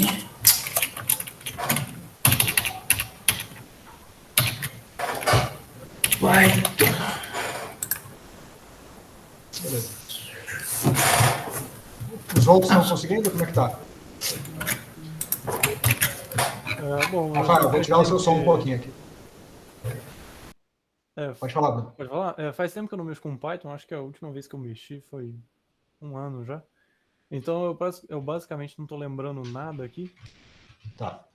E eu tive que Bom, tudo passar bem. um tempo configurando o computador aqui também. Não, tudo bem. Eu tô na mesma lógica do Bruno, professor. Tá, vou mostrar aqui alguns truques, ó. Então tem as respostas do Rafael e do Ismael aqui. A do Ismael é um código típico de quem aprendeu a programar em outras linguagens antes de Python. Tá cheio de loop. Tem esse for aí e o if. 2 coisas que a gente tem que evitar no Python é o for e o if. Sempre que possível. Vocês olharem no código do Rafael, primeiro que não tem if. Segundo que tem um for, mas está compactado. Tá? Mas tem um for. O lance é que dá para evitar esse for também. Tá? Então, os 2 códigos dá para melhorar um pouco. Eu vou mostrar aqui no meu agora para vocês, então. Eu acho que o primeiro código que eu fiz aqui, para ilustrar, é igual o do Ismael. Só está mais compacto. Tá? O que ele está fazendo aqui? Ó? Eu estou definindo o número total de pontos, 10.000, definindo o número de pontos dentro, como 0, inicialmente, e aí eu faço um loop, que eu quero evitar, né? O i, range n total, o i vai de 0 até n total menos 1, né? Ele vai passar por esse domínio aqui, o range define domínio. Aí eu sorteio um número aleatório x, um número aleatório y, e aqui eu coloquei de forma compacta, mas é um if, né? Ele vai incrementar a variável dentro de 1 se x² mais y² for menor que 1. Caso contrário, 0. Tá? É um if compactado numa linha só. E no final imprime o resultado. Eu vou colocar aqui, ó, uma medida de tempo. Então, T0 mede o instante de tempo inicial, T1 o instante de tempo final. Aí ele vai imprimir na tela o número de pontos e o tempo T1 menos T0. Então, demorou esse tanto aqui, é rapidinho, né? 0,03 segundos. Vamos aumentar o número de pontos aqui para 100 mil. Demorou 0,2 segundos. Se eu colocar 1 milhão de pontos, demorou 1 segundo e meio. Tá? Só para a gente ter uma medida de quanto tempo demora para fazer esse cálculo. Bom, vamos lá. Esse código aqui, mais delicado aqui, talvez seja o if compactado. Fora esse if compactado, o resto vocês entendem? Sim. Sim. E o if compactado, tudo bem? Ele basicamente esse if compactado, ele retorna 1, retorna o lado esquerdo, se a condição for verdadeiro. Caso contrário, ele retorna 0. Então é um if numa linha só, tá? Uma coisa interessante do Python. Agora, o meu código otimizado, que é semelhante ao do Rafael, ele vai rodar mais rápido. Eu vou mostrar o código e depois explicar ele, tá? Então vamos colocar aqui, ó. Eu vou colocar esse T0, T1 de novo aqui. T0, aqui. Então, o código em si está aqui, né? Com 10 mil pontos, rodou em tanto tempo. Vamos rodar agora com o mesmo número de pontos, com 1 milhão. Olha só, o código original, que é parecido com o Ismael, demorou 1,6 segundos para rodar. O meu código otimizado demorou 0,05. É um ganho de 2 ordens de magnitude de tempo de execução. Tá? Por que eu estou tendo esse ganho? Porque se vocês olharem aqui, ó, não tem nenhum loop e não tem nenhum if. O que está acontecendo nesse código aqui? Eu vou ter que mostrar parte por parte aqui para vocês entenderem, tá? Então, deixa eu abrir aqui. Então, imagine que eu vou criar uma lista aqui. Basicamente, essa lista x e y. Só que eu vou fazer com poucos pontos. Vamos fazer com 5 pontos, cada um deles. Tá? Então, o x é uma lista de números aleatórios com 5 pontos e y também. Pode falar, Rafael. Desculpa, é porque eu cometi o erro de meter 1 bilhão de pontos no meu computador, por isso que eu saí aqui. Tá. Mas você fez o benchmark de qual solução aí que eu não entendi? A solução parecida com a do Ismael, que tem um loop e um if, e a minha solução que eu estou explicando agora. Tá? Então, vamos lá. Então, o x e o y são vetores de números aleatórios. Essa é a primeira coisa, porque aqui eu estou usando o NumPy para sortear 1 milhão de números aleatórios ao mesmo tempo. Né? Ele usa internamente, tem um loop, obviamente, lá dentro para poder fazer isso, mas esse loop está compilado em linguagem C. E está usando threads. Então, ele usa os diversos processadores da minha máquina para fazer esse sorteio dos números aleatórios. É muito mais eficiente do que sortear um por um. Então, essa é a primeira coisa. Se o NumPy te dá uma ferramenta para fazer uma operação sequencial, né, em paralelo, tem que usar essa operação para ganhar eficiência. Aí, aqui embaixo, olha, o que eu vou fazer aqui, ó, nesta linha? Eu vou fazer x² mais y². Então, ele vai pegar a minha lista e calcular a soma dos quadrados para cada elemento das listas. Ele faz um broadcast das operações. Ele executa a operação para cada elemento das listas. Tá? E já me retorna uma lista disso tudo. Se eu faço agora, aqui, ó, menor igual que 1, ele vai fazer o broadcast do menor igual que 1 em toda a lista. Então, ele vai retornar para mim verdadeiros e falsos, né? Se está dentro ou fora da lista. Então, nesse caso aqui, ó, os 4 primeiros números caíram dentro do meu círculo, o 5º caiu fora. Como eu estou sorteando o tempo inteiro, cada vez que eu executar vai ser diferente isso, né? True, true, false, true, true. Né? Aí o truque principal aqui é o seguinte. O true e o false são variáveis booleanas que são exibidas na tela como true e false, mas na memória eles estão salvos como números. Vocês sabem que números são esses? Que número representa o true, que número representa o false? 0 e 1, hein? Mas qual é o true? True, 1. Acho que tipicamente é 1, né? Isso, o true é 1 e o false é 0. Por que é assim? Porque, bom, se eu pegar o true e multiplicar por 1, ó, dá 1, tá? Porque ele de fato é 1. Se eu multiplicar por 2, dá 2, tá? E ele é assim pelo seguinte, se eu tenho falso mais falso, tem que dar o quê? Falso. Mais falso, tem que dar falso, então é 0. Né? Falso mais true dá 1, que é verdadeiro. True mais true dá 2. Então qualquer coisa diferente de 0 é verdadeiro. Tá? Então é para isso que serve. E o produto também, né? Se eu faço true vezes true, dá verdadeiro. True vezes false, né? Dá falso. Então a multiplicação e a soma fazem o papel do e do ou. Né? Então por isso que o 0 e 1 funciona para esse tipo de coisa.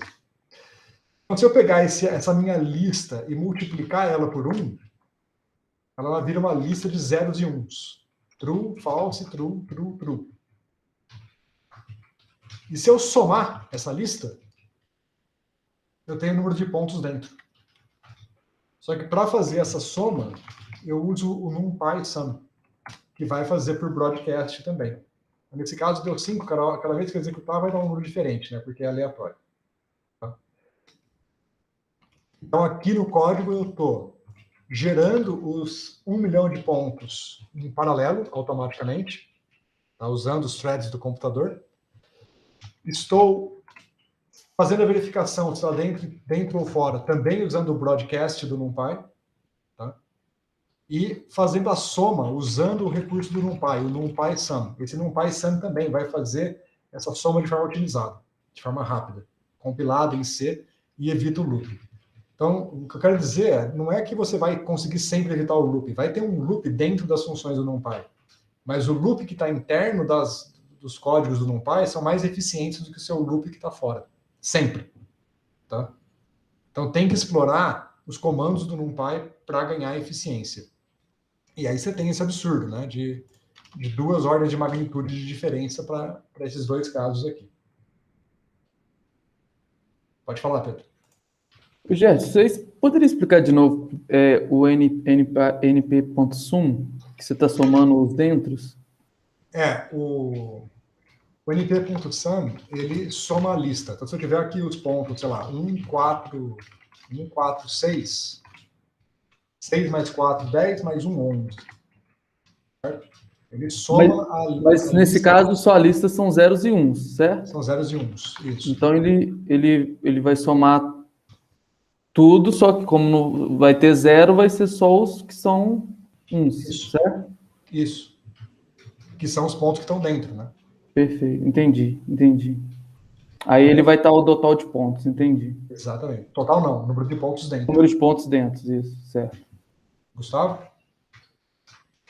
Não, Gerson, só uma perguntinha aqui dessa biblioteca do random.rand aqui, ele pega qualquer tipo de número? Esse comando, rand.random, o random.rand, perdão, ele vai retornar números aleatórios entre 0 e 1. Ah, tá, certo. Uhum. Certo. Com uma distribuição uniforme. Agora, dentro do random, você tem outras distribuições. Tem que a distribuição exponencial, né? A distribuição normal, que é a gaussiana, e por aí vai. Então, se você quiser sortear com outras distribuições, você tem outros comandos lá dentro. Ah, isso tudo dentro da biblioteca, né? Tá certo. Tá ok, valeu.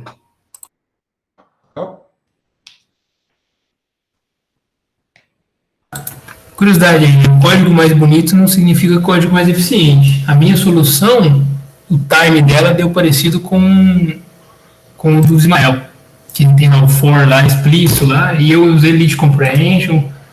Aqui fiz para 100 mil, 1 milhão de pontos, né? 1 milhão de pontos esse tempo aí. Você vê, a diferença vai ficando cada vez maior, né? Aumentando o número de pontos, a vantagem do NumPy vai ficando cada vez mais evidente. Que você tá no seu aqui, você tem esse loop que está aqui, ó. Esse loop seu está atrasando. Primeira coisa... Mas é um list comprehension, que é mais eficiente que o for tradicional. Mas ainda... Não vai ser mais né? eficiente que o loop interno do NumPy. Jamais. E aqui você tem um overhead muito grande, aqui tem muita coisa sendo feita aqui de acesso à memória, tem que definir uma função lambda, tem um bando de coisa aqui que não precisa disso tudo. Tá? Então tem várias otimizações. Está certo o código, mas dá para otimizar bastante. Tá? Então veja que esse que era o ponto do exercício, tá? Mostrar que realmente, para programar bem numa linguagem, você tem que conhecer profundamente os recursos da linguagem. Qualquer linguagem que seja. Tá? Então essa aqui é a maneira de implementar isso rápido em Python. Se você fosse fazer um código em C, o código de Ismael era o mais rápido possível. Tá? Você vai compilar, ele vai executar aquilo talvez mais rápido do que isso daqui. Eu chuto que vai ser a mesma velocidade, mas há uma chance de ser um pouquinho mais rápido em C. Tá? Bom, fora isso, eu fiz esse gráfico aqui. Ó. Esse gráfico eu peguei os pontos sorteados, todos eles, e grafiquei. Colori de azul os pontos que caíram dentro do círculo e de laranja os pontos que caíram fora. Tá?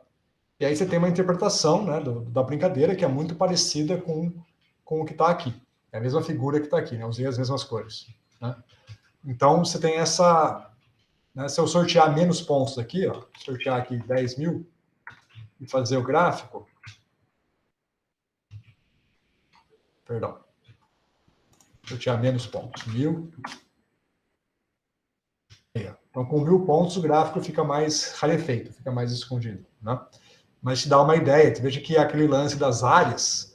Aqui as áreas são completamente não uniformes, né? Então, você tem aqui, o pi deu horrível, 3,28. Agora, na medida que você vai chegando perto do limite contínuo... 1 milhão aqui, que é isso? Olha o gráfico como é que ficou. Coloquei com 1 milhão de pontos, ficou extremamente denso, e eu vou chegando cada vez mais perto do valor correto de pi. E aquilo que eu tinha falado para vocês, o valor correto de pi demora para chegar. Esses dois gráficos que eu fiz aqui no final, ó, é o valor estimado de pi como função do número total de pontos sorteados. Então, começou com uma ruideira, e a ruideira foi caindo. E aí eu fiz um outro gráfico aqui, que é o erro relativo como função do número total. Então, o erro relativo você vê que vai caindo, mas ele cai com raiz de n. 1 sobre raiz de n. Tá? Então, essa é a precisão do cálculo, vai caindo com 1 sobre raiz de n. Então, com 10 a sexta pontos, eu estou ali com uma precisão de 10 a menos 3. Está horrível ainda. Certo? Se eu fosse fazer esse cálculo com integral de Simpson, por exemplo, com 10 a sétima pontos, eu estaria lá em 10 a menos 8 de precisão. Com certeza, seria muito melhor. Só que, é aquilo que eu falei, a Monte Carlo vai trazer vantagens quando a gente estiver com um número de dimensões muito grande, onde não é possível usar um número de pontos tão gigantesco com Simpson ou com qualquer outra rotina. E aí Monte Carlo consegue ganhar. Porque o Monte Carlo sempre vai cair com essa potência n a meio. Enquanto que outras rotinas depende, a taxa com que a precisão melhora depende da dimensão. Cai devagar para grandes dimensões. Certo? Basicamente, você imagina que veja que esse número total de pontos é o número total de pontos em toda a área. Agora, você pega Simpson, Simpson a precisão cai com potência n a quarta, 1 sobre n a quarta. Só que a n a quarta é em cada dimensão. Então, eu teria que pegar esse total de pontos e tirar a quarta raiz dele para definir o número de pontos, ou perdão, se for em duas dimensões, teria que tirar a raiz desse ponto aqui, raiz de n para ter raiz de n pontos em x, raiz de n pontos em y. E a precisão vai cair, ela vai com n a quarta, mas se eu for fazer em 2D, tem que ser a raiz de n a quarta. Então vai com n ao quadrado, que ainda é melhor do que isso, mas é em duas dimensões. Se eu estiver fazendo uma integral em 10 dimensões, eu tenho que comparar com a 10ª raiz de n. E aí vai ser 10ª raiz de n a quarta, aí vai devagar. Tá? Então, quanto maior a dimensionalidade do problema, mais lento é o ganho de desempenho com o número de pontos em integrais tradicionais. Enquanto que em Monte Carlo sempre cai com a raiz de meio. Sempre cai com essa taxa, independente da dimensionalidade. Então, para grandes dimensões, o Monte Carlo acaba ganhando. Tá?